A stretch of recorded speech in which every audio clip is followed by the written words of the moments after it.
In 2015, a gaming company filed a patent with the US government. That patent described a system that will mess with your matchmaking in an online multiplayer game. Not based on how good you are, not based on fair play, but based on whether you recently spent money in the store. Buy stuff, win more. Don't buy stuff, get stuck. They put it in writing, with diagrams, filed it with the government. That patent belongs to Activision. The game is Call of Duty. Their own patent documents describe in actual detail exactly how it will work. You decide what to think about that. This video is about the people who filed that patent, who they are, what they've taken from us gamers, and why, for the first time in a long time, there's actually a reason to believe that they might not get away with it forever.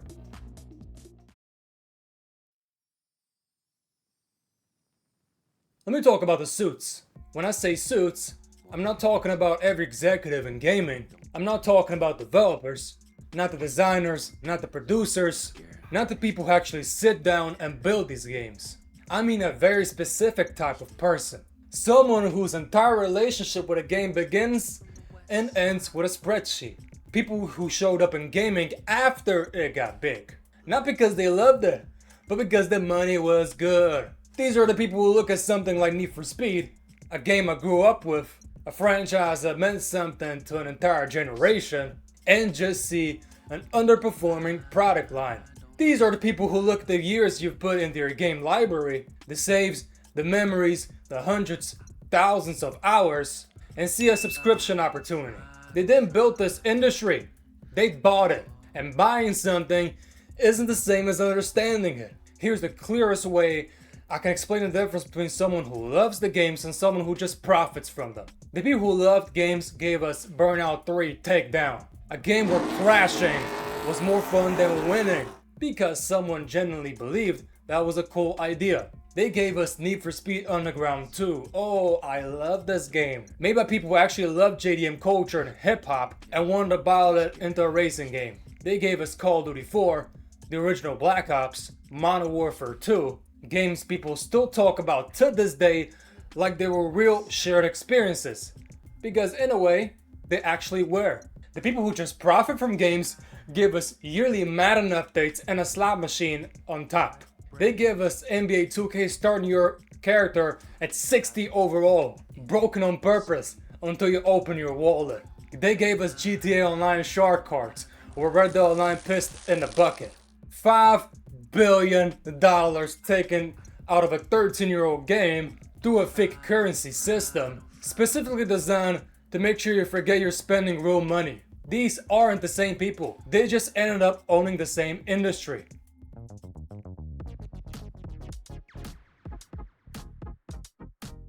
To understand how we got here, we need to first understand what was actually lost and how deliberately it was taken. Go back to 2004. Football games had real competition. You had Madden on one side, NFL 2K on the other side, made by a studio called Visual Concepts that genuinely loved football. NFL 2K5 came out that exact year at $20, half the price of Madden, and it was better. EA's own developers admitted it scared them. So what did EA do? Did they try and make a better game? Try harder? No!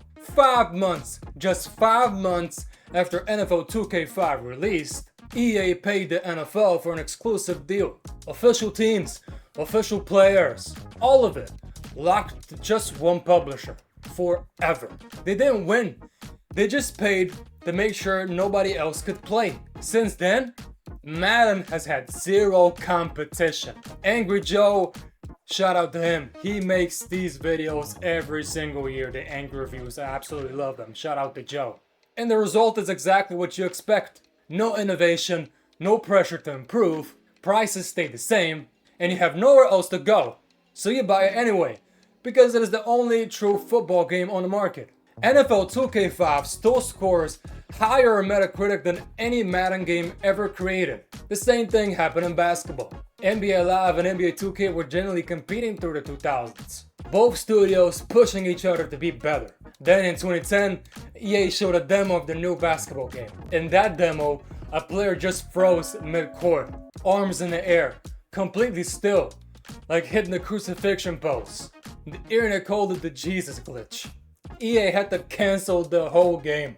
2K had a free year with zero competition. By the time EA tried to come back, it was too late, way too late. And 2K, with no one left to keep them honest, made the obvious business decision. They built a virtual currency system called VC. They start your career at 60 overall on purpose, because 60 overall online is borderline unplayable. We'll scratch that. Generally unplayable. You get destroyed in every game. Nobody wants to team up with you. The message is clear. Spend money. Not to get ahead, just to get good enough to play. No competition, no reason to try. Simple business. That's not a hot take. That's just what monopolies do. And now NBA 2K is getting sued. The lawsuits claim the game is deliberately designed to be addictive, using reward systems, psychological tricks, and the currency system, specifically targeting younger players.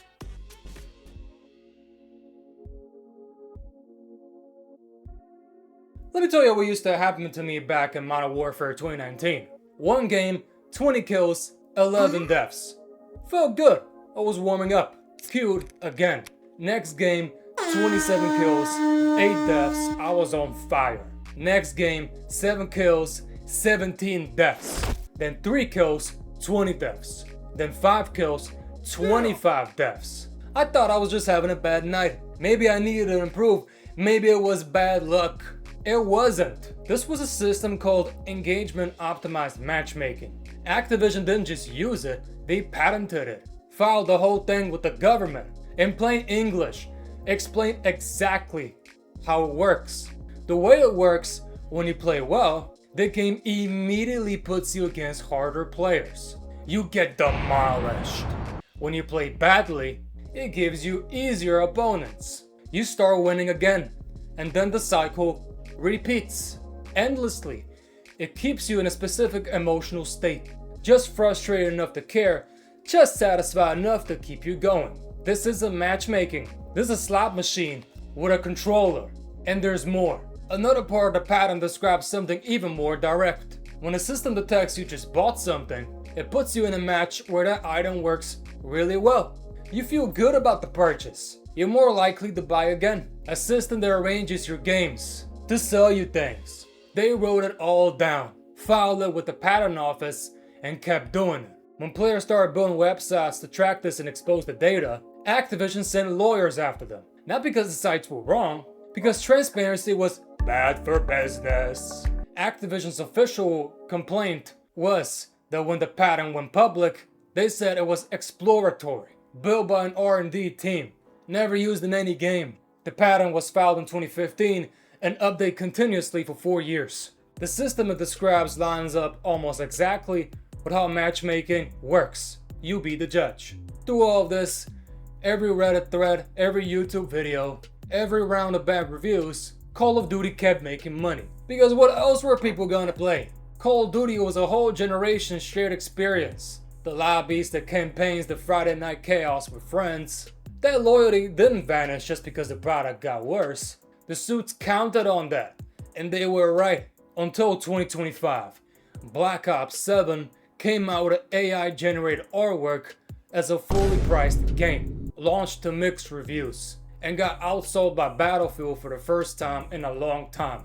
It finished 5th in the US annual charts, the worst result for the franchise since 2008, since World at War. The loyalty ran out because even the most patient audience reached its breaking point.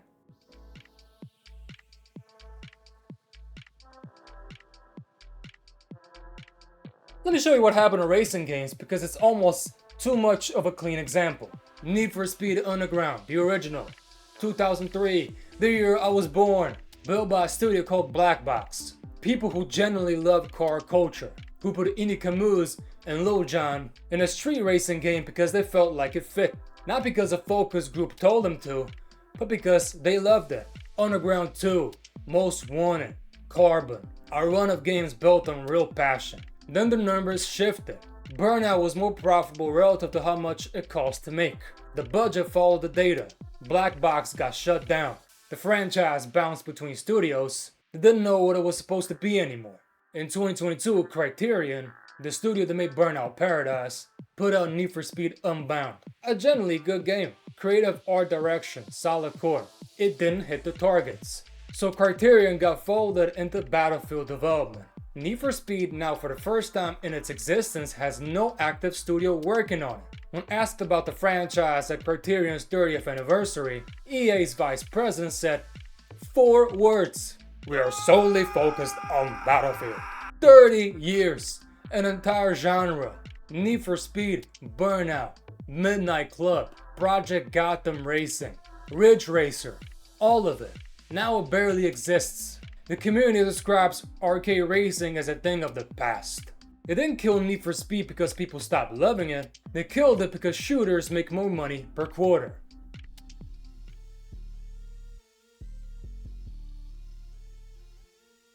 This is the part that should make you genuinely angry. Not annoyed, not disappointed, angry. Because this isn't accidental. This is a deliberate systemic transfer of your rights to theirs, built piece by piece, buried in documents you were never meant to read. When you hit buy now on the PlayStation Store, you are not buying a game. You're buying a limited, revocable license to access a software, subject to a separate agreement that you didn't read because it wasn't designed to be read.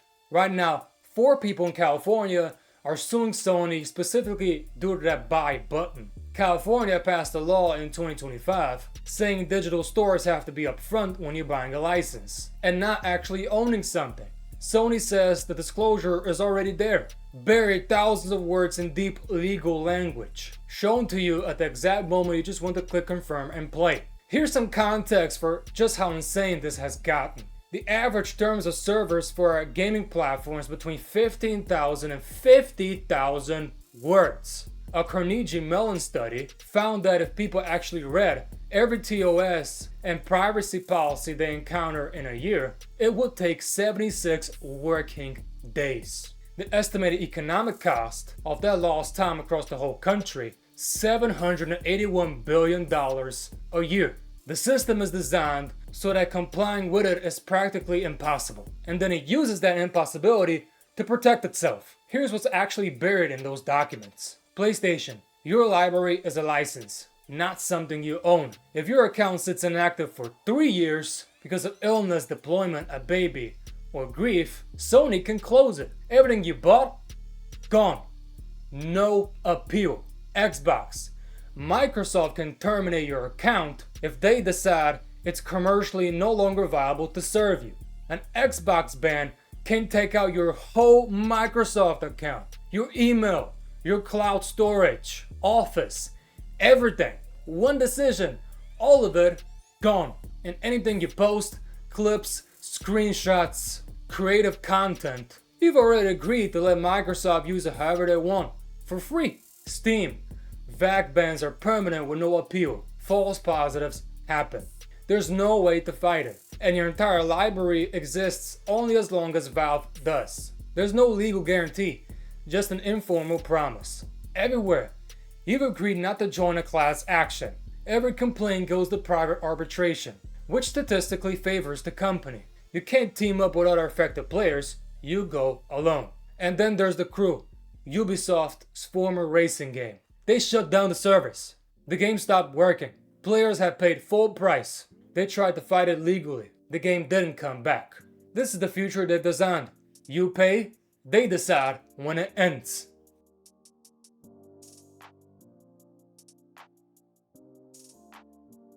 On July 1st, 2026, Sony announced that starting January 2028, no new PlayStation games will come on disc. Everything after that date, digital only. No disc, no physical copy. Sony called it a natural direction. GTA 6, probably the most anticipated game ever made, and I made a video on this, go check it out, released a physical edition, a box, with a download code inside, a slip of paper. The CEO of Take-Two had teased the big physical component months earlier. Technically, the box is a physical component. A disc of GTA San Andreas from 2004 still works today. Same as it always did. No servers, No company decision, no license. You put it in, it runs. You own it. A digital game you buy today will stop working whether Sony decides it should. The preservation group doesn't put it simply. It's not about the internet. It's about the server you need to connect to. That one won't be there forever. The PlayStation 3 store is winding down. The Vita store too. Every game bought digitally on those platforms will eventually become inaccessible. Forever. This isn't speculation. It's already happening. On platforms people were told were permanent. Retailers are not happy. The Don't Kill the Disc petition has nearly 250,000 signatures. Independent shops are refusing to stock GTA 6. The Entertainment Retailers Association, representing Amazon Game, Sainsbury's, HMV, formally came out against the decision. When people started canceling PlayStation Plus over this, Sony started offering 50% discounts to anyone trying to leave. Not a reversal of the policy, a discount. They ignored the noise until people started walking. Then they offered money to stay. The disc is still gone.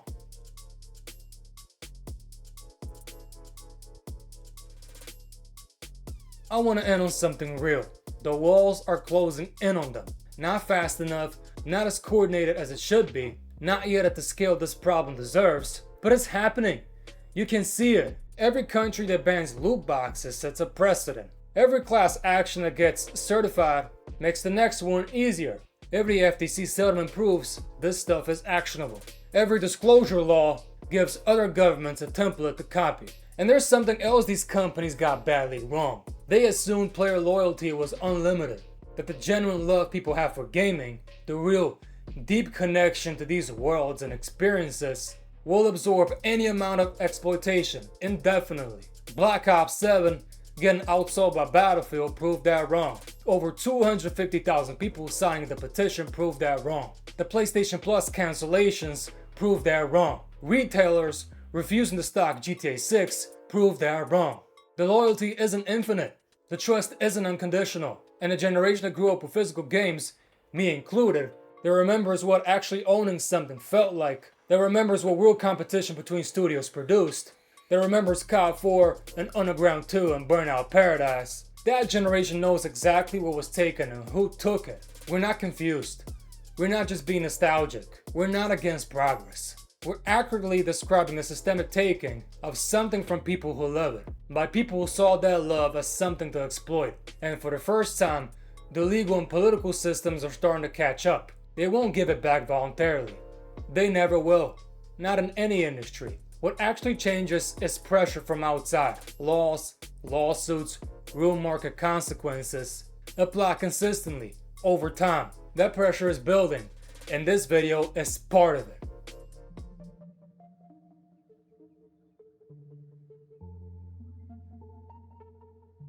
In 2015, a gaming company filed a patent for a system that will rig your matchmaking to make you spend more money. In 2026, you can't even buy a physical copy of the most anticipated game of all time. In 2026, the genre that gave us Most Wanted, Underground 2, Carbon has no active studio working on it. In 2026, your game library is a license that can be taken away. None of this happened because games got worse. The developers building these games, real people sitting at desks, doing the work, many of them still love it the same way the people who made the classics did. This happened because an industry that was built on passion was robbed by a group of people who saw that passion as something to exploit. The good news is that those exploitations come with consequences, and the consequences are starting to arrive. If this matters to you, share it, because the suits are counting on you not paying attention. Don't give them that. Like and subscribe. I'll see you on the next one. Cheers.